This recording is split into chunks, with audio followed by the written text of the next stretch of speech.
Hello and welcome to my YouTube channel nursing zone.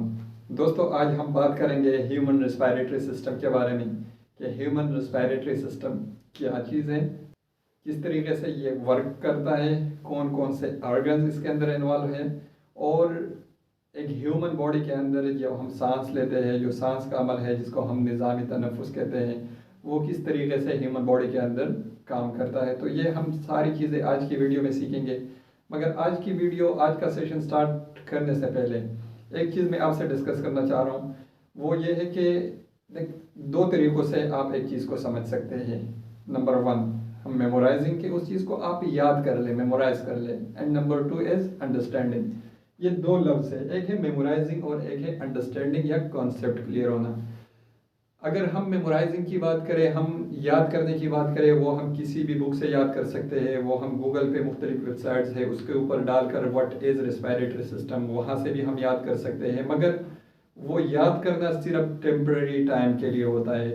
आपने exam में appear होना है तो आपने एग्ज़ाम से पहले उस चीज़ को याद किया, मेमोराइज़ किया और फिर आप एग्ज़ाम में बैठ के आपने वो लिख दिया और आप पास हो गए।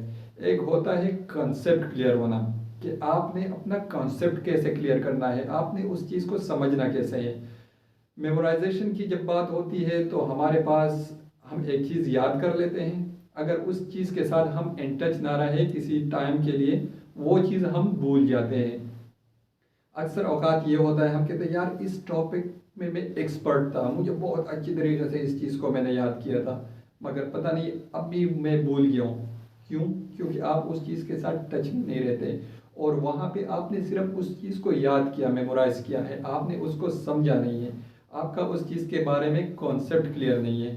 तो सबसे बेस्ट तरीका है कि आप एक चीज़ को समझे कि ये चीज़ है क्या, कौन कौन से हिस्सों पे मुश्तमिल है, इसका काम क्या है और इसका काम कैसे होता है। अगर ये चीज़ें आप समझे, आपका कंसेप्ट क्लियर हो जाए, तो उस चीज़ को आप कभी भी नहीं भूल सकेंगे और उस चीज़ के लिए आपको मेमोराइज करने की ज़रूरत ही नहीं है, रट्टा लगाने की ज़रूरत ही नहीं है, याद करने की ज़रूरत ही नहीं है, क्योंकि आपका कॉन्सेप्ट क्लियर है।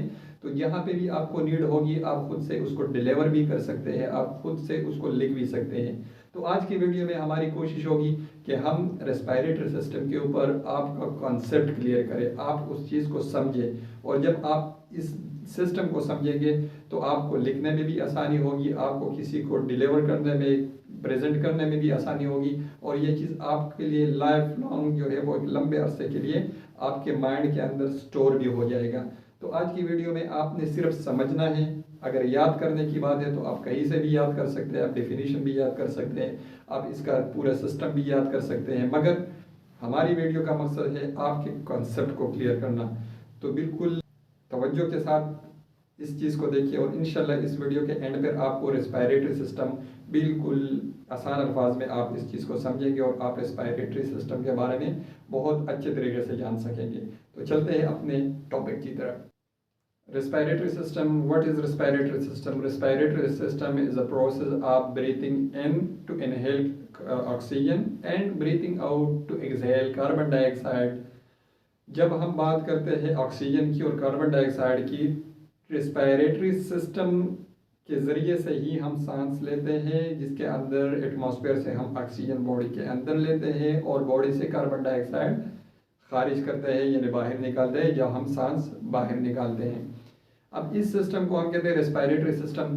अगर हम ऑक्सीजन की बात करें तो ऑक्सीजन क्यों ज़रूरी है, क्या चीज़ है? हमारे बॉडी के अंदर मेटाबॉलिज्म होती है, भी हम खाने पीने की चीज़ें खाते हैं तो वहाँ पे वो डाइजेस्टिव सिस्टम के ज़रिए से बॉडी में जाकर वहाँ पे मेटाबॉलिज्म स्टार्ट होती है, क्योंकि बॉडी के बेसिक फंक्शंस के लिए, आपकी बॉडी जो भी फंक्शन कर रही है उसके लिए एनर्जी की ज़रूरत है। अब वो एनर्जी कहाँ से मिलती है? क्योंकि बॉडी के अंदर मुख्तलिफ केमिकल रिएक्शंस होते हैं। अब उन केमिकल रिएक्शंस के होने के लिए, वो केमिकल रिएक्शंस के परफॉर्मेंस के लिए ऑक्सीजन की ज़रूरत है। ऑक्सीजन कहाँ से आती है? वो हमारे पास एटमॉस्फेयर में मौजूद है, जो हम कहते हैं कि हमारे पास सराउंडिंग में, एनवायरनमेंट के अंदर 21% ऑक्सीजन मौजूद है। जब हम सांस लेते हैं तो ये ऑक्सीजन हमारी बॉडी के अंदर चली जाती है, लंग्स तक पहुँचती है, वहाँ पे वो ब्लड के अंदर शामिल होकर आपके टिश्यूज़ के अंदर चली जाती है और हमारे बॉडी के अंदर मुख्तलिफ केमिकल रिएक्शंस होते हैं, जिसकी वजह से हमें एनर्जी मिलती है और उस एनर्जी पे हमारा बॉडी फंक्शन करता है। अब जब हम ऑक्सीजन की और रेस्पिरेटरी सिस्टम की बात करते हैं तो रेस्पिरेटरी सिस्टम में हमारे पास 2 टाइप्स हैं। टाइप नंबर 1 इज हमारे पास है एक्सटर्नल रेस्पिरेशन एंड सेकंड हमारे पास है इंटरनल रेस्पिरेशन। एक्सटर्नल रेस्पिरेशन की जब हम बात करते हैं तो ये एक्सटर्नल रेस्पिरेशन हमारा लंग्स और ब्लड के बीच होता है कि जब हम सांस लेते हैं और हम ऑक्सीजन हमारे बॉडी के अंदर लंग्स में चला जाता है, वहाँ पे वो ब्लड में शामिल होता है। तो ये जो ब्लड के अंदर ऑक्सीजन का शामिल होना है, लंग्स और ब्लड के बीच जो ताल्लुक है, जो रिलेशन है, उसको हम कहते हैं एक्सटर्नल रेस्पिरेशन।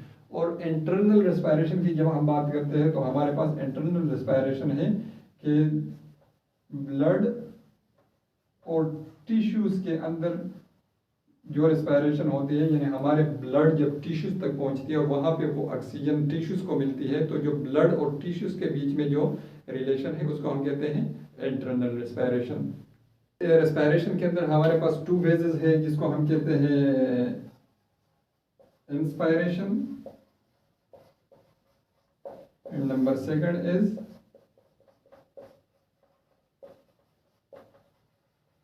एक्सपायरेशन।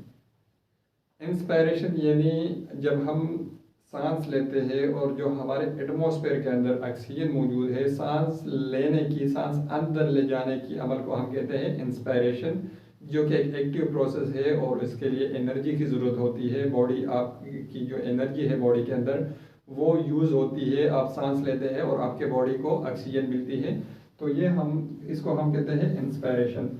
एक्सपायरेशन जब हम सांस लेते हैं उसके बाद हम सांस बाहर भी निकालते हैं, तो जो आपकी बॉडी के अंदर वेस्ट प्रोडक्ट यानी कार्बन डाइऑक्साइड की सूरत में मौजूद है, जिसको हम एक टॉक्सिक गैस कहते हैं, एक जहरीली गैस कहते हैं, वो आपकी बॉडी अंदर से लेकर बाहर निकालती है। उसको बाहर निकालने के अमल को हम कहते हैं एक्सपायरेशन। उसको हम कहते हैं 2 फेजेस ऑफ रेस्पिरेशन।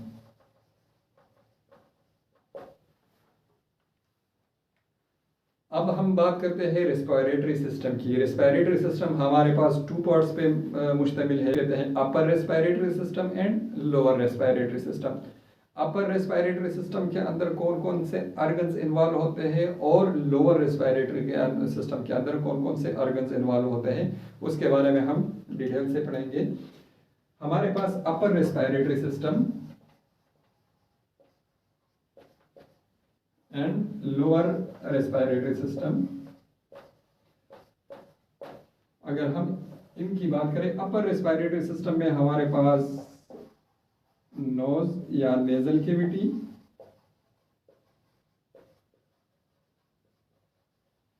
नंबर 2 हमारे पास है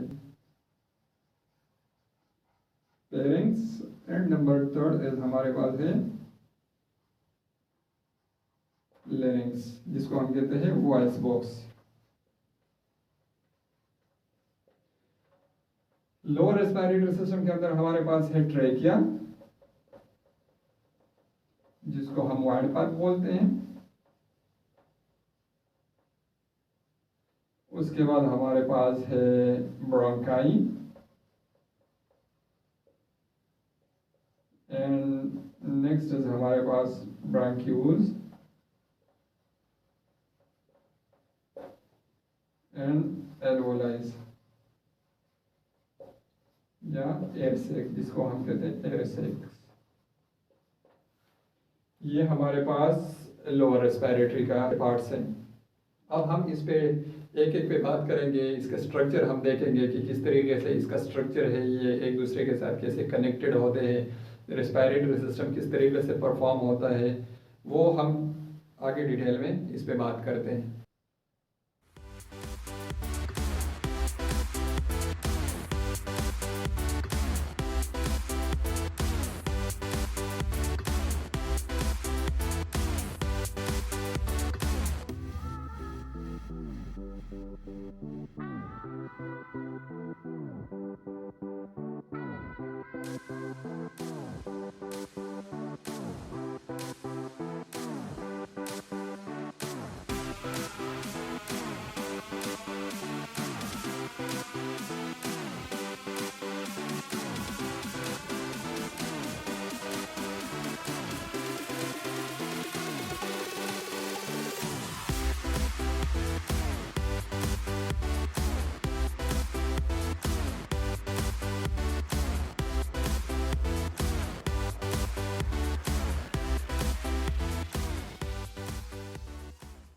ये हमारे पास रेस्पिरेटरी सिस्टम का स्ट्रक्चर है, जिसके ऊपर हमारे पास, अगर हम अपर रेस्पिरेटरी सिस्टम की बात करें कि अपर रेस्पिरेटरी सिस्टम के हमारे पास क्या है, तो यहाँ तक हमारे पास कहलाता है अपर रेस्पिरेटरी सिस्टम, जिसके अंदर हमारे पास नेजल कैविटी, फेरिंक्स, और ये हमारे पास जिसको हम वॉइस बॉक्स कहते हैं, ये हिस्सा इसको हम कहते हैं लेरिंग्स या वॉइस बॉक्स, ये हमारे पास है अपर रेस्पिरेटरी सिस्टम का हिस्सा।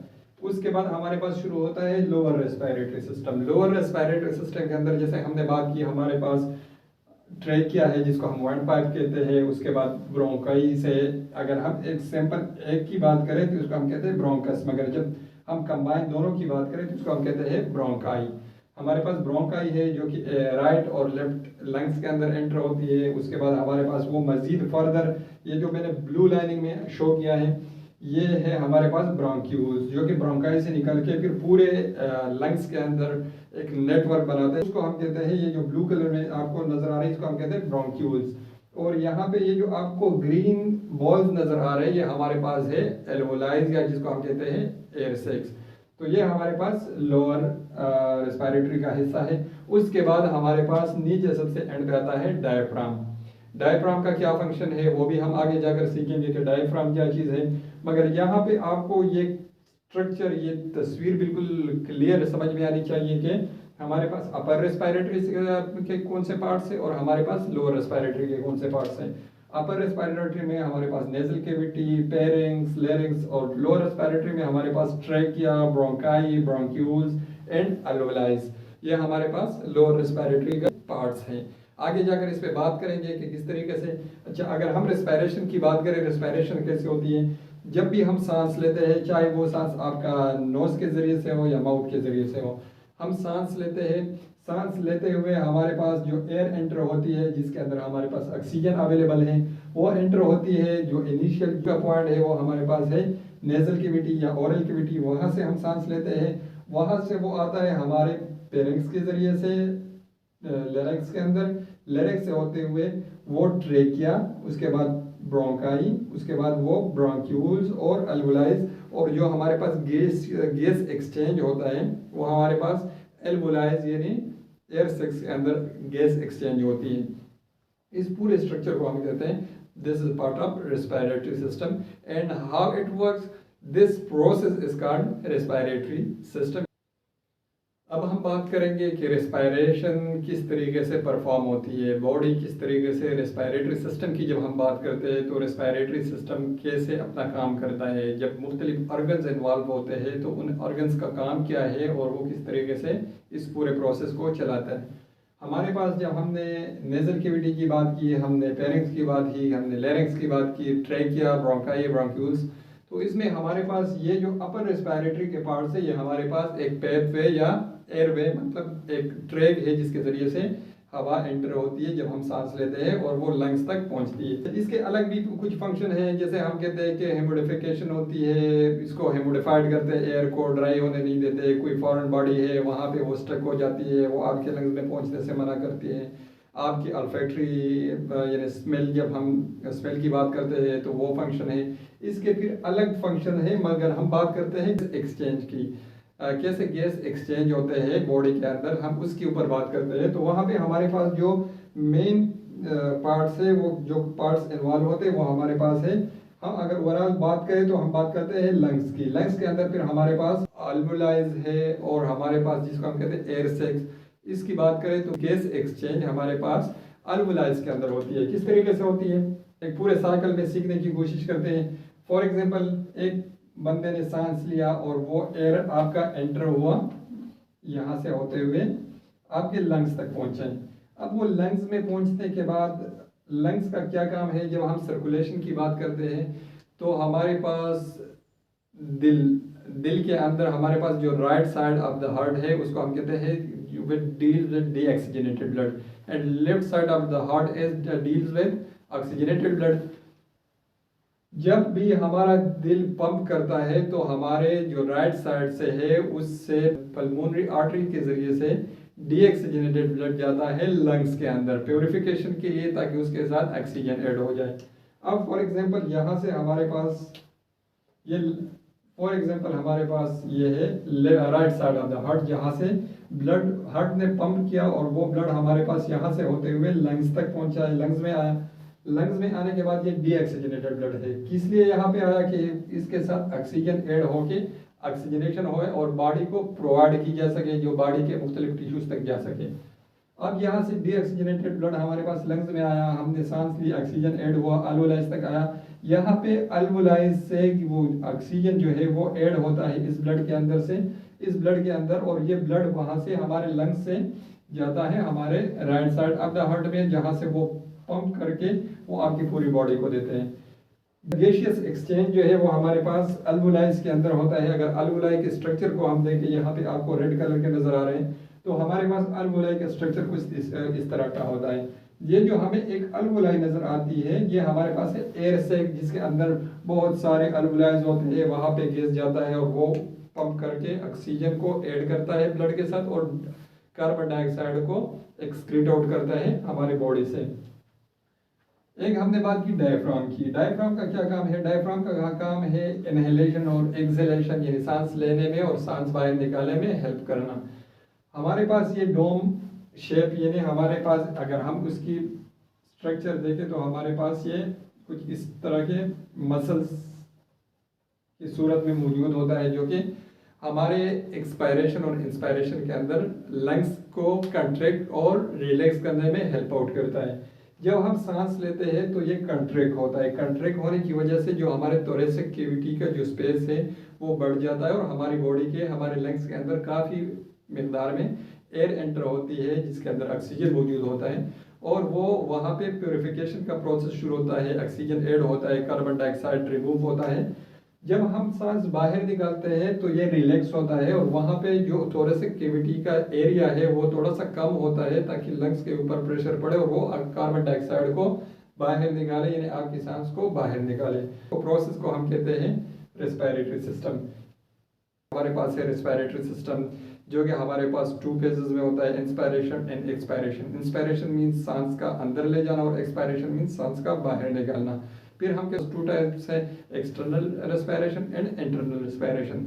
एक्सटर्नल रेस्पिरेशन हमारे पास जो लंग्स और ब्लड के बीच में जो गैस एक्सचेंज होता है, इसको हम कहते हैं एक्सटर्नल रेस्पिरेशन। फिर हमारे पास है इंटरनल रेस्पिरेशन। इंटरनल रेस्पिरेशन हमारे ब्लड और टिश्यूज के बीच में जो गैस एक्सचेंज होता है, इसको हम कहते हैं इंटरनल रेस्पिरेशन। फिर हमने बात की अपर रेस्पिरेटरी सिस्टम की और लोअर रेस्पिरेटरी सिस्टम की। अपर रेस्पिरेटरी सिस्टम में हमारे पास नेजल कैविटी, फेरिंक्स, लैरिंक्स, ये हमारे पास अपर रेस्पिरेटरी के पार्ट्स हैं। उसके बाद हमारा लोअर रेस्पिरेटरी सिस्टम शुरू होता है और वो हमारे पास ट्रिकिया, ब्रोंकाई, ब्रोंक्यूल्स, अल्वोलाइज और जिसको हम कहते हैं एयर सैक्स, ये हमारे पास लंग्स तक हमारा ये जो पूरा सिस्टम है इसको हम कहते हैं रेस्पिरेटरी सिस्टम। अच्छा, हमने बात कर दी स्ट्रक्चर की, स्ट्रक्चर, फिर उसके बाद हमने फंक्शन की बात की कि कैसे फंक्शन करते हैं। हमारा एक पैथवे है जो कि नोज से स्टार्ट होकर वो लंग्स तक जाता है। उस पर हम जब सांस लेते हैं ऑक्सीजन अंदर जाती है, लंग्स तक पहुंचती है, अल्वोलाइज के अंदर गैस एक्सचेंज होता है, ब्लड में शामिल होता है और वहाँ पे जो बॉडी से डीऑक्सीजनेटेड ब्लड, कार्बन डाइऑक्साइड हमारे पास आता है, वो लंग्स के जरिए से जब हम सांस बाहर निकालते हैं तो वो हमारा जो कार्बन डाइऑक्साइड है वो बाहर एनवायरनमेंट में हम रिलीज करता है। इस पूरे सिस्टम को हम कहते हैं रेस्पिरेटरी सिस्टम। उम्मीद है आज की वीडियो आपको पसंद आई होगी। अगर वीडियो पसंद आई हो तो चैनल को ज़रूर सब्सक्राइब करें और साथ में बेल का आइकन भी प्रेस करें, ताकि हमारी हर नई आने वाली वीडियो आपको बर वक्त मिल सके।